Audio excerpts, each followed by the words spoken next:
Economics की आज की वीडियो में फिर हम कुछ मटेरियल लेके आए हैं जो कि UPSC, SSC, state PSC, railway, banking से रिलेटेड एमसीक्यू और उनके डिटेल आंसर हैं। तो आप इन वीडियो को बहुत ध्यान से देखिएगा और क्वेश्चंस नोट कर लीजिएगा। वीडियो को देखने के लिए आप चैनल को सब्सक्राइब ज़रूर करिए, जिससे हम वीडियो डालें तो पहला नोटिफिकेशन आपके मोबाइल पे पहुंच जाए। चलते हैं पहले क्वेश्चन पे। पहला क्वेश्चन है, डैश वक्र बाजार में सभी उपभोक्ताओं की मांग को वस्तु की कीमत के विभिन्न स्तर पर समग्र दृष्टि से देखकर मांग को प्रदर्शित करता है। तो डैश की जगह हम बाजार मांग कहेंगे। अब इसको एक्सप्लेन करेंगे हम। मांग वक्र क्या होता है? अर्थशास्त्र में मांग वक्र एक ग्राफ है जो किसी वस्तु या सेवा की कीमत और उस उत्पाद की कुल मांग की मात्रा के बीच की बातचीत को दर्शाता है। मांग वक्र आमतौर पर सूक्ष्म आर्थिक आपूर्ति और मांग ग्राफ दिखाने के लिए बनाए जाते हैं।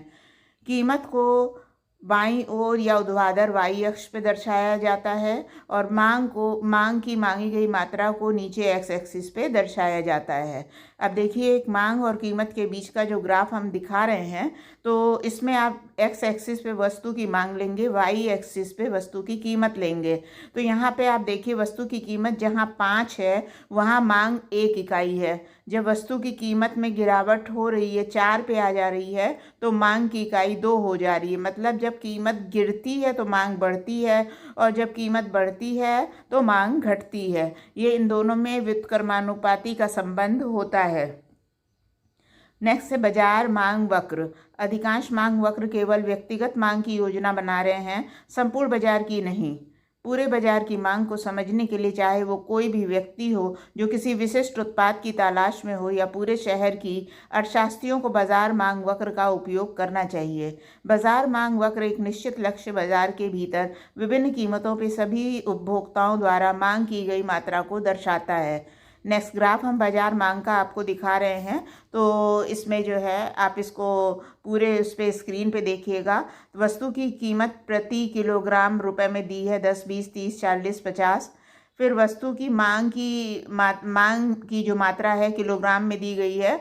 ए जो है वो मांग कर रहा है, ए व्यक्ति जब 10 रुपये है तो 300 की मांग कर रहा है और बी व्यक्ति 250 की मांग कर रहा है। जब कीमत बढ़ी है 20 रुपये तो ए व्यक्ति ने मांग कम कर दी 250, बी ने और कम कर दी है।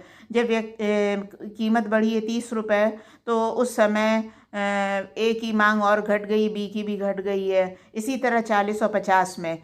तो अगर हम इनका सामूहिक लेंगे तो पहले कॉलम में 300 ए की है और 250, तो इन दोनों का टोटल 250 आ गया। तो पहले हम ए का ग्राफ बनाएंगे मांग और कीमत के बीच में, फिर बी का ग्राफ बनाएंगे मांग और कीमत के बीच में, फिर नेक्स्ट जो है बाजार मांग ए प्लस बी। तो ए प्लस बी जो है उसको हम ले लेंगे एक्स एक्सिस पे और कीमत तो आपकी पहले कॉलम में दी है वाई एक्सिस पे, तो ये बाजार मांग का ग्राफ हो जाएगा। यानी बाजार मांग के ज़रिए हमें वस्तु के कीमत और मांग में संबंध पता चलता है, इसलिए बाजार मांग की ग्राफ जो है वो ज़रूरी है। नेक्स्ट क्वेश्चन है, सरकारी नियमों के अनुसार अग्रिम कर का भुगतान करने के लिए उत्तरदायी व्यक्ति द्वारा 15 जून तक अग्रिम कर के कितने प्रतिशत भुगतान करने की आवश्यकता है? आंसर है 15%। डिटेल आंसर है, सरकारी नियमों के अनुसार अग्रिम कर का भुगतान करने के लिए उत्तरदायी व्यक्ति द्वारा 15 जून तक 15% अग्रिम कर का भुगतान किया जाना चाहिए। अग्रिम कर का मतलब है वर्ष के अंत में एक मुश्त भुगतान के बजाय अग्रिम कर वसूला जाएगा। जिस तरह से आप टैक्स जमा करते हैं उसे भी अर्न टैक्स के रूप में जाना जाता है। इस तरह भुगतान किस्तों में किए जाते हैं, जैसा कि आयकर विभाग द्वारा नियत तारीखों के अनुसार दिया जाता है। जब किसी वित्तीय वर्ष में आपकी सकल कर देयता 10,000 रुपये या उससे अधिक है तो आप अग्रिम कर का भुगतान करेंगे। क्वेश्चन 3 है आपका, वित्तीय वर्ष 2017-18 के दौरान वरिष्ठ पेंशन बीमा योजना का क्रियान्वयन कौन करेगा? आंसर है भारतीय जीवन बीमा निगम। भारत सरकार ने हाल ही में वित्तीय वर्ष 2017-18 के लिए LIC की वरिष्ठ पेंशन बीमा योजना 2017 को शुरू करने की मंजूरी दी है। ये योजना भारतीय जीवन बीमा द्वारा लागू की जाएगी। ये उन लोगों के लिए योग्य है जिनकी उम्र 60 वर्ष है और उससे अधिक है। योजना का कार्यकाल 10 वर्ष है। नेक्स्ट क्वेश्चन है, किसने बॉम्बे स्टॉक एक्सचेंज की स्थापना की? आंसर है प्रेमचंद रायचंद्र। इसका डिटेल आंसर है प्रेमचंद रायचंद्र ने बॉम्बे स्टॉक एक्सचेंज BSE की स्थापना की। वो 19वीं शताब्दी में बॉम्बे के एक भारतीय व्यापारी थे जिन्हें कॉटन किंग और बुलियन किंग के नाम से जाना जाता था।